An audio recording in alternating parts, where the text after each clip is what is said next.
The following was recorded in front of a live studio audience at the Studio 21 Podcast Cafe. This is the United Podcast Network. This is Africa Diaspora Connect. Join us as we take the journey from the motherland to America. We share our experiences and learn from them. Here is our host, Kibathi Gaturu. Hey. What's going on? We're here yet again. Here we are. We find ourselves back again. So check this out. This journey is getting amazing. It's 6.5 months. And, I'm a parent. I got kids. And, this as a parent, you want to make sure your kids are everything. Of course. You know what I mean? Yeah. And so where am I going with this? I have 1,000 people following me. I got 1,000 subscribers. You beat me to it. 1,000. And it's like I feel every day when I wake up, like I owe them something. 1,000 people believe in me. Like believe it 6 months later. Who would have thought? I know. Congratulate. You beat me to it. I was going to give you the official congratulations. May I be the first? I don't know if I am. Well, you are. 1,000. Actually, we're over 1,000 now views on YouTube. Congratulations. Well, thank you. Africa Diaspora Connect, we're making it thanks to you guys, your persistence.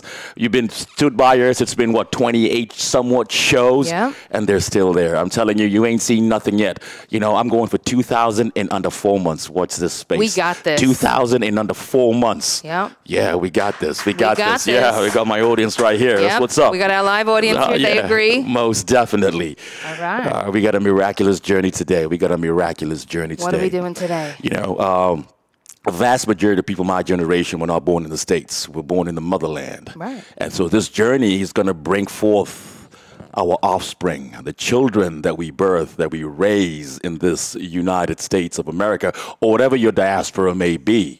Australia, thank you very much. Or Australia, there we go.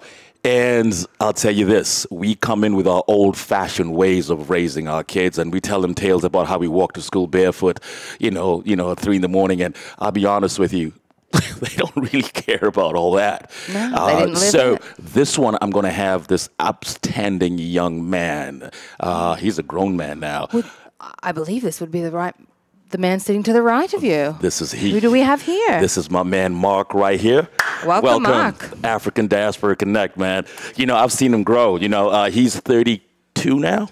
32. I've been here about 33. So, man, I've watched him grow from diapers. I know his dad. I know his mom. Welcome, guys. This is the future right here, and it's going to be outstanding. Thank you. That's awesome. So before I get started, you know what? We got some sponsors. Guess what? You get 1,000 hits, and all of a sudden, people paying attention. Our first sponsor, this episode, is brought to you by CarePlus Healthcare Staffing, providing nursing solutions to a wide array of facilities, ranging from nursing, group homes, assisted living facilities, hospitals, you name it. A one-stop shop healthcare staffing agency offering a vetted healthcare staffing solutions for CNAs, LPNs, or RNs. They cover Worcester, Middlesex, and Hampton counties. Anything around Worcester, Lowell, and Springfield. A woman-owned minority business and a registered chamber of commerce entity. CNAs, LPNs, RNs, no further. Your staffing needs are right here at CarePlus Healthcare Staffing. You can find their contact details in the description right below. So ping right in. Paying some bills, man. Welcome, brother. Welcome. Thank you very much. It's a long time coming. It's been a long time coming. Man, I heard you got the COVID too, my man. You got hit. Yeah, I did. I got it. It was not as bad as I thought it would be. But I like I told you before, I got the vaccine. That hit me the hardest. The vaccine hit you harder than the COVID herself. Yes, exactly. What about the vaccine? What happened? What kind of symptoms do you have? What happened? All the symptoms that they say about COVID, it's exactly what I got when I had the vaccine. Are you serious? But when I had the actual COVID, just a normal cold. Man, I may be rethinking about that vaccination, man. I may be rethinking that. So listen, we've survived it. We have that herd immunity. Let's go with this thing, man. Life being led and growing in an African household with 2 African parents. Yes. I know Mike. I know Eunice. Those are folks of mine, good friends of mine. Shout out to them, by the way. Shout out, Mr. Mike, Miss Eunice, 100%, folks. Right there, man. So, man, listen, you're the eldest, right?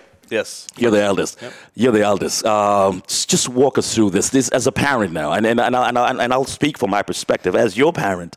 Like I said, we grew up in the motherland, and we are accustomed to a certain way of life, strict discipline, and education, and everything else. We come here, and we're still back in friggin' Nairobi or friggin' wherever we're from. Yep. We never leave that. We're still there. We raise you guys in a certain way. We want you guys to know there's a faith. We want you to go to church every Sunday. We want you to be the first in your class academically. We want you to be always smart and tidy and look a specific way. Right. We want you to leave the room when we get in there because it's the African way. We want you to speak only when spoken to, all this crap. Start from the beginning. What can we as your parents do? Because what happens is, and we're seeing this happen, and an audience, you guys know this, at a certain age, you guys start pushing back. Yeah. When there's an age of realization and we don't know what to do with it. You're 12 years old and you become a different person and we don't know. It's just that I think over the years we haven't been paying attention. Walk us through this journey and tell me, what can we do better in raising you guys? Because there's a lot of turmoil going on out there because there's a disconnect. We're talking to and not being heard because we're not really making sense. I'll let you talk. What can we do better? It's a loaded question. One word. Yeah. Listen. Listen. Listen to what we have to say. Even though we're your kids, just listen to what we have to say first. Just have an ear, have at least an understanding on where we are coming from. Because when I grew up, I have great parents. Don't get me wrong. My parents are the greatest. They've raised me and my sisters to the utmost respectable people. Yep.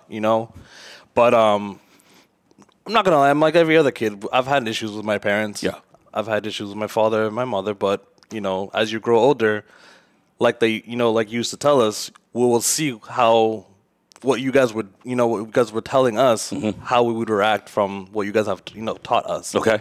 Which I have. As I grow older, I've seen what you guys have tried to, embed in us. Still, yeah. So I would say for me, when I started quote unquote acting out, was, I would say, in my junior high time. How old is that? 13, 14, 15 years old. A lot of disconnect with my father because he was, not to knock him, but he was just, always at work. Okay. He was a working man, always worked, 2-3 jobs, so he was never around that much. Okay. My mom, she was there. Yes, she worked, but she was always present. Present, okay, yeah. If that makes sense. It does. They were both present, but she was more present. More present. Yeah. So I'll go back a little bit now. I was telling you a little bit of a story. My mom, she's the sweetest lady you'll ever meet. She'll tell you like it is. Yeah. And she's very good with style. She's a fashionista. My mom is a fashionista. Here we go. There we go. Yeah. So now I'm turning 6-7 years old, and my mom bought me these Jordans, Jordan 12s. When they had first came out, Michael Jordan came with the first sneaker. I was so ecstatic. I was so happy. I have these sneakers. Yeah. You know what I mean? I'm a kid, and I have these sneakers. And then it just. From then on, it was just all right, I need to have my style up. I always have to be on point. Yeah, that's right. You know what I mean? Yeah. And thank God for my parents for able to giving me those type of clothings and things like that I asked for. Yeah. And down the line, as I got older, around I would say almost high school years, I had another incident where I needed sneakers for basketball when I had a big game. And I needed my parents to give me some sneakers because the ones that I had were no good. Yeah. And my mom was not able to because she was busy. She had she had to work or whatever. So my dad, I had to ask my dad to give me some sneakers for this game. Got it. Very big game. So he went and he got me the sneakers, and I don't know where he got them from. It was probably a gas station, something. I don't know what they were, but there were these white I don't know, $8.99. And they will say, yeah, they were like New Balances or something, and I'm like, these are not basketball shoes. Mike, are you hearing this? I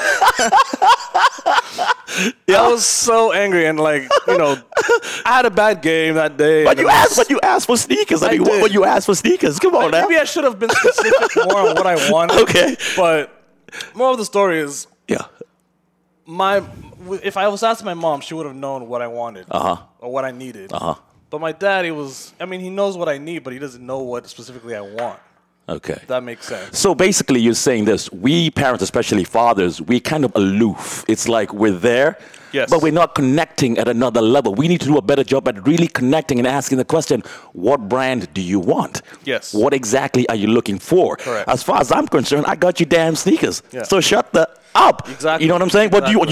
I got you sneakers. Yes. So maybe we can do a better job of getting to understand you and connecting at an emotional level. Absolutely. It's an emotional tip. Because as African fathers, hey man, we're those guys. It's like we're seeing, you guys were seeing you and heard. Yeah. We have that image. I'm going to work. I'm providing. I pay the bills. Yeah. I pay everything. I clothe you. What more do you want? Exactly. Okay? So that's something we need to really identify as parents, yes, as fathers specifically, to connect with you guys that much deeper. Yes. Let me ask you this. Did we ever force you to understand our mother tongue growing up? We see, I was born at a certain, I'm a Kikuyu tribesman, so I can speak Kikuyu, I speak Swahili, and I dabble in English. Do we force these languages up onto you, like Kikuyu or Swahili or whatever tribe your parents are from? Would you guys even get into it if we tried? What's your take on that? That's a very good question, because actually I wish my parents did. Man, I got the same thing from my daughter, man. I wish. I got the same thing. I wish. I got the same thing from my Dad, I wish. I hear you guys talking. Why didn't you teach me? See, I'm very observant. Yeah. As I've always been growing up, I've been very observant from, you guys always talking, or my parents talking. So I would catch the words here and there. Yeah. Kikuyu specifically, because... What does Ngokuhora mean? Ngokuhora? I'm going to beat your ass.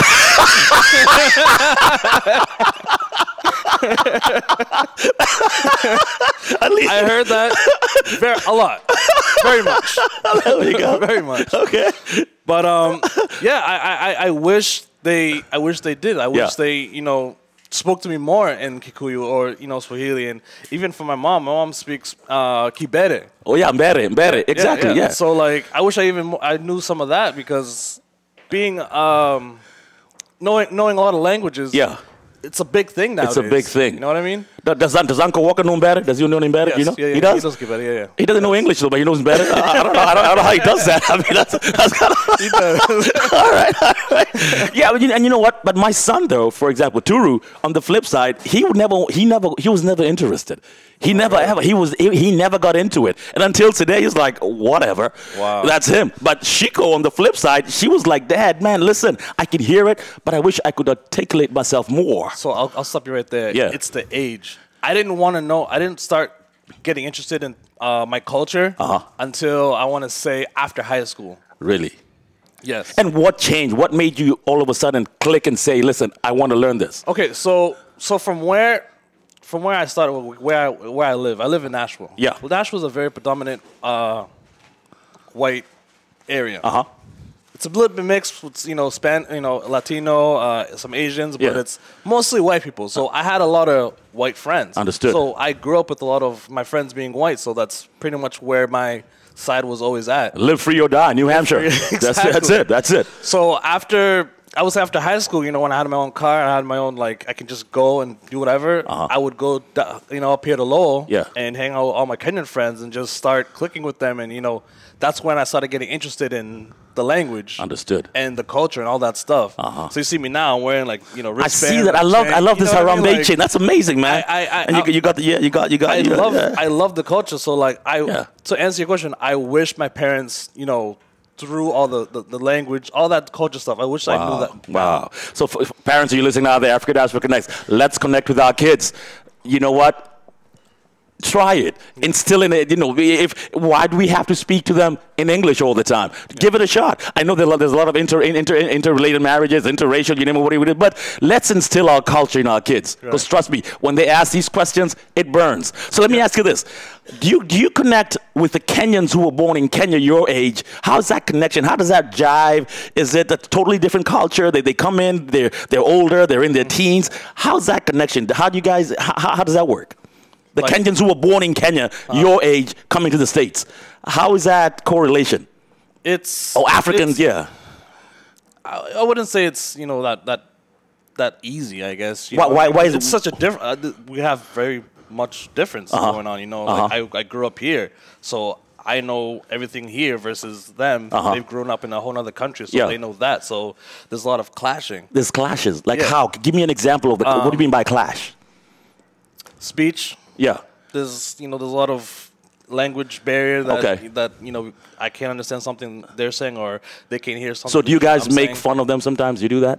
No. You don't? Me, I don't. But when you were younger, let me ask you, when you were younger. No. Okay. No. So you guys. Because I knew that was my culture. That's good. My parents, they have an accent. You know what I mean? Yeah. I don't really hear, but my friends did. Like my wife friends, they heard their accents, but I was like, they don't have accents, but they were my parents, so I always heard them speak. Yeah. You know what I mean? So I never had that like, oh, you have this accent, so I gotta, distance myself or things of that nature. Yeah, I never did that. So there's no disconnect between your generation, younger 15, 17-year-olds coming in from the motherland and you guys. You do because your parents meet, they become friends, they bring the kids along. Yeah. You guys find a way to correlate without major issues. Yeah. I'm assuming. So yeah, at some point. Yeah.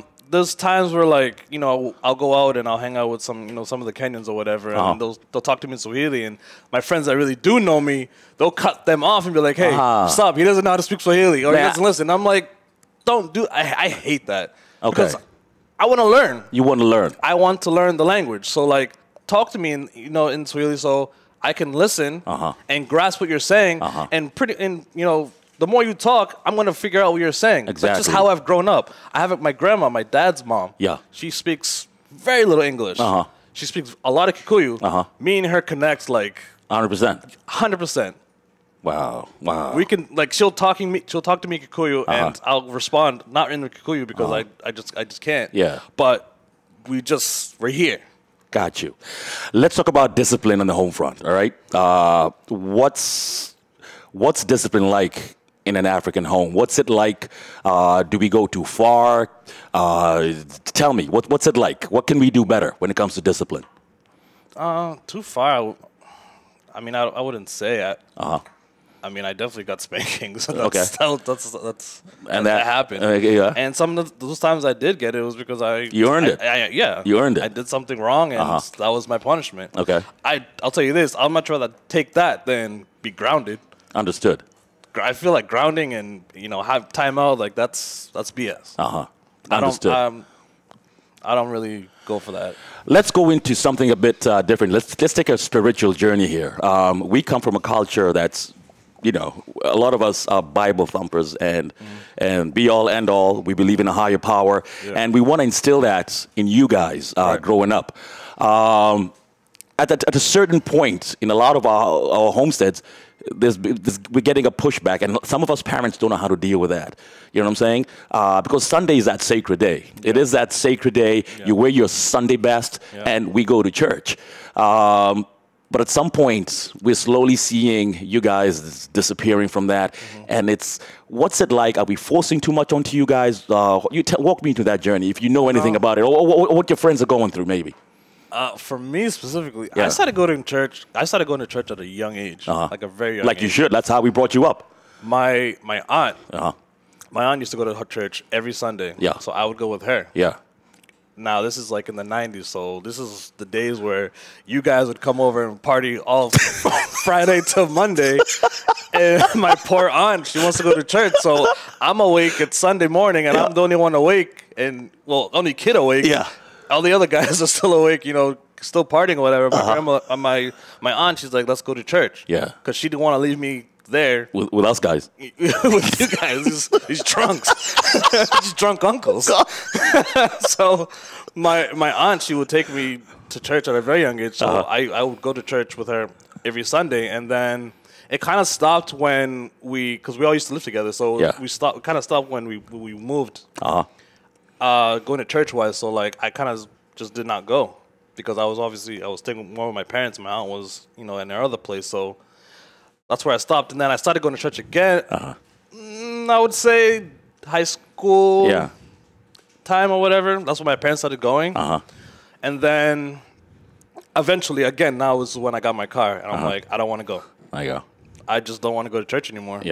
I was just over it. I kind of did stop because, I had my own car. So I would tell my mom, yeah, I'll meet you there. And then I would just go back to sleep. Right.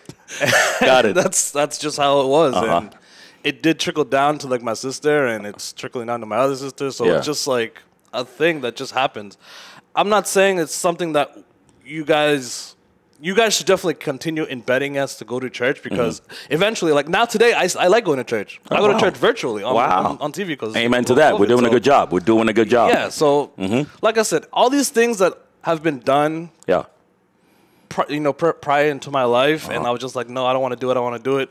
Now I'm doing it. Wow. It's just weird how life works. Really, yeah. So all these things that you guys have taught us, have taught me, specifically. Yeah. At that time, I was like, nah, I'm not going to do that. But now I'm doing it. You're embracing it. Yeah. Let's go back to what you just mentioned. Your drunk uncles. Do we drink too much? Then, yes. Let's talk about it. Let's keep it 100. Then, yes. I don't know. And what impact has what does that do to your psyche when we're just there with our green bottles and we start, hushed tone, then all of a sudden we're screaming our heads off? Well, what does that, what? Well, at that age, we see that, but it's like, okay, but we're just kids. So when you come with your kids and the other uncles with their kids, so we're just all playing. So we don't really care about what you guys are doing because we're all together, we're all hanging out. But as we get older, we're like, now we're getting curious.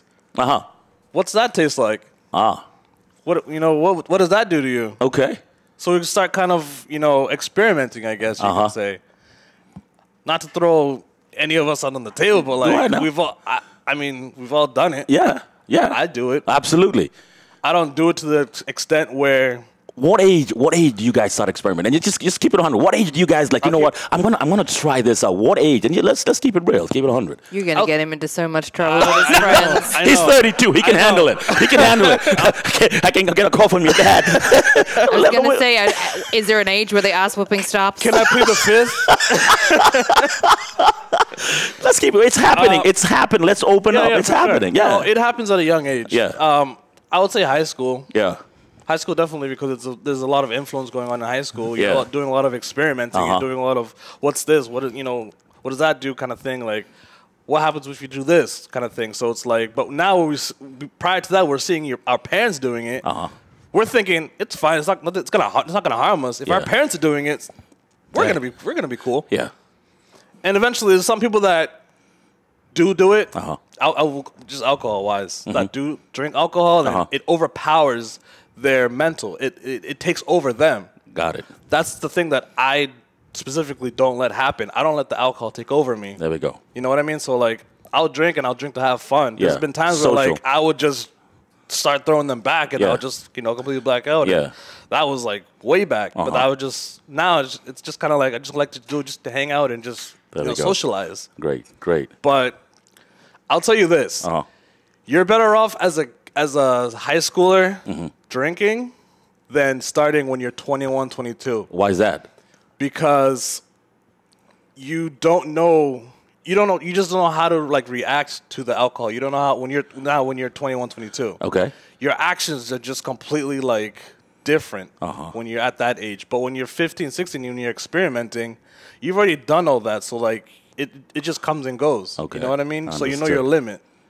But when you're 21, 22, you're just trying it. So like you don't know your limit. So you're just gonna pound a whole 30 rack or a whole bottle to your face, and then it's just gonna be over. Got it. And then you're just gonna let that alcohol. That's when the alcohol starts taking over yourself. Over yourself.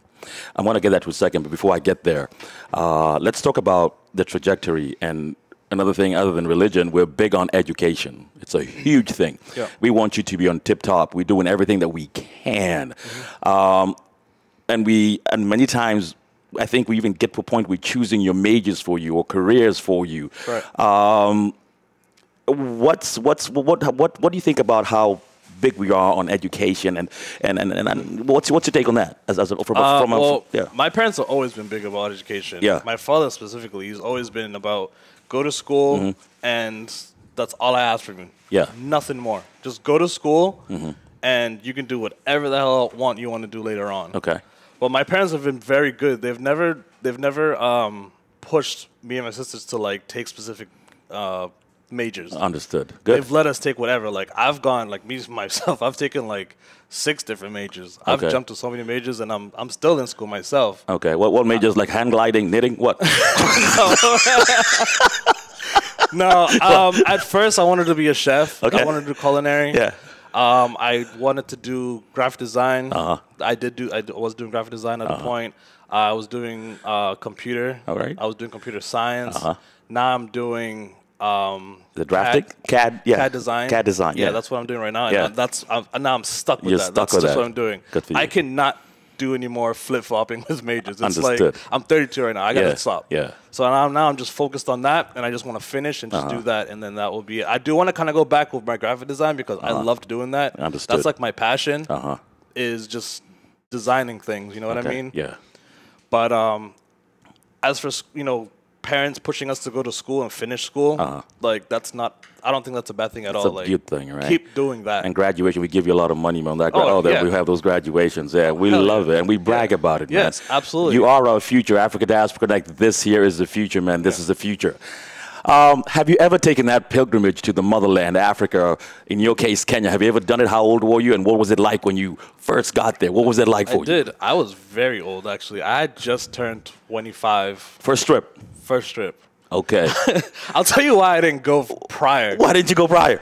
I was such a bad kid when I was younger, so my parents would like threaten me, like, if you don't stop doing this, I want to send you to Kenya. Oh, snap. And I was like, no, I don't want to go. Like, I just don't want to go. Oh, okay. So eventually, it just like I'm old enough. My parents, they gifted me and my sister on Christmas tickets to go to Kenya. Yeah. I was just 24. My sister was 4 years younger than me. And we both went. Yeah. Both went on the plane by ourselves. Both were flown over there and everything. And we landed, and our uncles and aunts came and like got us over there. And they took care of us when we were out there, and it was the greatest thing ever. Greatest thing ever. I love Kenya. You love Kenya. After that time, I went maybe every other year back to back. What do you love about it? What was so what was it? It's different. Yeah. The weather's amazing. Tell me about it. The culture is just like it's no other. Like it's so much different there than here. Like I got a complete culture shock when I first went there. I can imagine. 100%. All these black people, all these beautiful black people, right? Yeah. And they were not like looking at you. I mean, they were looking at me weird because I was just obviously dressed different. Like they just know that you're not from there. For real, yeah. Especially when I went to my dad's side up in Molo. I went up there and they were just looking at you like, who is this guy? Like, yeah. Talking behind your back. Yeah. Not even, they just look at you. Yeah. But I had the best experience going to my dad's side, going to my mom's side. So seeing both worlds in Kenya was like the best thing ever, and I love both of them. Wow. I definitely would like to go back. Like, you would. As much as I can, I would definitely do it as much as I could. Wow. If, for example, if either one of your parents, if they decide to ever go back and retire in Kenya, would you spend more time growing up? Would you look into that? Would you really see yourself spending more time in Kenya? Spending more time, yes. Yeah. Living there, I couldn't see myself. Why not? Living there. Any reason? It's too different. Yeah. Me having to adapt to that. Would take a lot. Would take a lot. Yeah, it would take a lot. Wow. Well, listen, we're hearing from here, guys. Africa Diaspora Connect. This is our youth. This is the future. Let's listen to them. We need to understand that they're here to stay and they need us. Let's talk about another thing. When do you guys start moving out of home? Are you ever going to move out? Are we stuck with you guys? How does this work? What's it like? Well, for me, it was different. Yeah. I stayed up until actually last year I moved. Damn, I'll kick you out. My son's is still a freshman. I want to throw him out already. So I go back to my parents always telling me to stay in school. Yeah. So my dad was like, you either continue going to school and you can stay, or if you don't continue going to school, then you're gonna have to go, or you're gonna have to start paying bills. Yeah. So I was like, I want to go to school and stop not paying the bills. Like, I want to take that route. Smart. Yeah, smart. Yeah, I hear you, man. So I mean, that's not even it's a no-brainer. Yeah, it's right a there. no-brainer. Exactly. Yeah. You're gonna want to do that. Yeah. So I was fortunate enough to stay at my dad's house for as long as I did. There we go. And that's I was awesome. very fortunate enough. Yeah. Nobody else that I know has stayed that long. Has stayed that long. Privilege. Has had the opportunity. It's a privilege. It's a privilege. I've had extreme privileges done with my parents. Like, I've been very, very fortunate. Good for you, man. To the parents that I've had, to the family that I've had, to the uncles, to the aunts that have raised me. Like, I am extremely blessed to have the people that help me to who I am right now. Before we wind down, are you guys ever going to settle down? You guys see yourself getting married, starting families? What's your thought? Curveball right there. Curveball.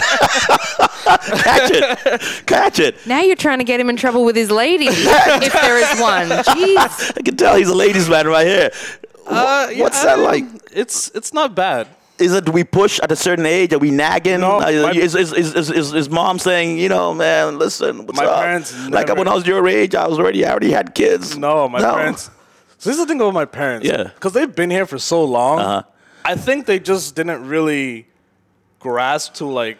How about your friends? What are you hearing from your friends? You're different. How about your friends? A lot of my white friends are married already. Okay.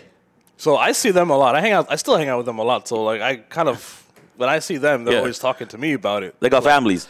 Yeah. And what's wrong with you guys? What's up with you guys, man? So that's just, so that's just always a conversation. I'm just like, mind your business, and I'm gonna, yeah.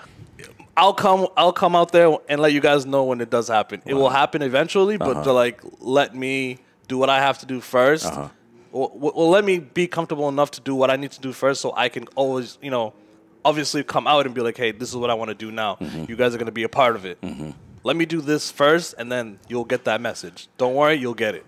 Do you foresee our Harambe spirit ever going to come into your generation? Do you ever see that? The togetherness, the fundraisers we do, the community. Do you think we'll pass it on to you guys by any chance? I would hope so. What do you think, realistically? Do you think it's ever you're gonna click like we did? Because I don't think so. I don't see it. Maybe not. I don't see it. Because it's like you guys didn't really, not to knock you guys down, but you guys didn't really embed that into our minds to keep that going. But I don't think you guys, at some point, there's a disconnect, and you just don't want to do what we do. We do all these things at churches. You guys don't want to come to church, and that's a key foundation. That's a key area that we really get to commingle. That, I think, is also an age thing. Because I know my younger sister, she wouldn't want to do that. Yeah. But for me and maybe my other sister, we would like to do that. Because that's what we grew up doing. Wow. My younger sister didn't really grow up doing that. Mark, you're the real deal. So it's it all depends on the age. Yeah. I hear you. You know what I mean? So it's just where it is. Did Uncle Walk ever take you to the farm for Nyama Choma? Do you ever do the Nyama Choma thing? My dad and my uncles always took me. Yeah. I probably saw that stuff and I was at a very young age when I shouldn't have seen stuff like that. Was it too graphic, the whole slaughter? No, I was cool with it. Yeah. I was not traumatized or anything. Yeah. I liked going. All right. I loved going to the farm with these guys. That was just something, that was a good bond that I had with my dad and my uncles. That was the thing that we literally had going on when I was younger. Wow. I wish to this day that was still going on, but there's so many farms there was farms I used to go to, and I hear you. Deep Mass in New Hampshire, just go there for the day and just hang out and play. I would be playing with the chickens or whatever, and you guys would just hang out in the in the barn. That was something that I would always cherish. There we go. With my father. Amen. You know what I mean? You, hey, listen, guys, we're winding down Africa Diaspora Connect, man. Once again, Mark, terrific. Thanks for being here. Is there anything you'd like to add? Any one thing that we may have missed that's always been at your lips, something you've always thought about to tell us? Is there anything? Anything. I'm just going to repeat myself what I said in the beginning of this. Just listen to what we have to say. Listen. Just listen. Yeah. Just have an ear on what we need to say. And you might not like it. You're probably not going to like it. Yeah. But majority of the time is probably going to be something that makes sense. I hear you. Especially at this time. from my time when I started growing up, when I was growing up to where it is now, it's completely different. Totally. I'm not going to doubt that at all. Yeah. And I kind of, even myself, I have sometimes have a hard time understanding it with my little sister because she just grew up a whole different way than I did. Understood. So all I just ask is just, you guys just listen to what we have to say and just, we'll appreciate that. Got you. Times a billion. I'll tell you that right now. Folks, we'll appreciate here that. it is. Let's listen. Let's pay attention, guys. So listen, let's like this episode. You know how we do this. Let's like this episode. Let's keep commenting, all right? Subscribe, guys. Listen, we're at 1,000, all right? It's 2,000. 1,000 is done. I'm thinking about my next 1,000. I'm thinking 4 months, all right? You can find us on Facebook. You can find us on Instagram. You can find the links in the description right below, right here, right there. Just click on those two things, right? Mark, you're the man. God bless you, man. Let's do this again. Rob, love you, man. For sure. All right, man. Thank you. Thank you. All right, guys. Great audience. Thank you. All right. All right.